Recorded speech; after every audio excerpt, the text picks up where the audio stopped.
Voici comment utiliser les tabulations de façon simple sur Adobe InDesign.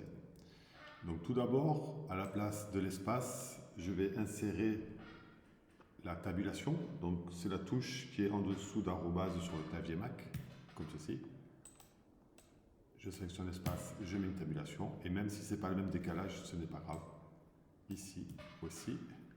Là, je vais en rajouter une ici et une ici. Donc la première partie ici, ce sera pour créer un sommaire par exemple. Donc je sélectionne mon texte, le raccourci commande Shift T comme tabulation, et là j'ai une petite fenêtre qui s'affiche. Donc la fenêtre, je vous conseille de la décaler et de la mettre au-dessus, alignée avec le début de votre bloc, et de l'agrandir jusqu'au bout. Vous voyez que le petit triangle ici, la zone correspond à la largeur de votre bloc texte.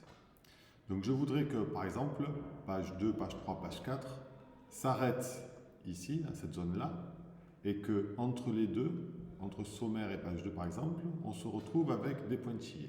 Tout simplement, donc je vais sélectionner ici en haut la flèche, la tabulation alignée à droite, et je vais me positionner au numéro 140, comme ceci. Et vous voyez déjà, tout mon texte s'est décalé ici.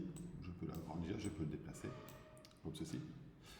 Et si je veux remplir la zone ici avec des pointillés, plutôt que de faire des points les uns après les autres, ici en point de conduite, mais je vais faire 3 petits points. Je fais entrer, et là, j'ai déjà mon sommaire avec les pointillés.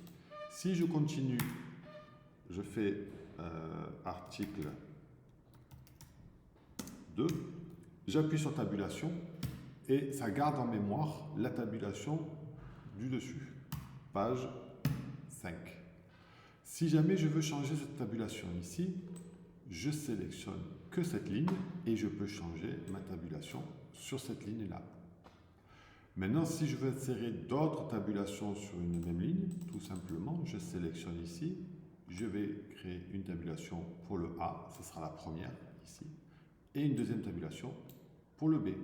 Et au fur et à mesure, je peux rajouter une tabulation C, comme ceci. Si je veux en supprimer une, je la sélectionne et je vais vers le haut et ça l'enlève automatiquement. Du coup, la tabulation B prend le dessus ici et remplace la C.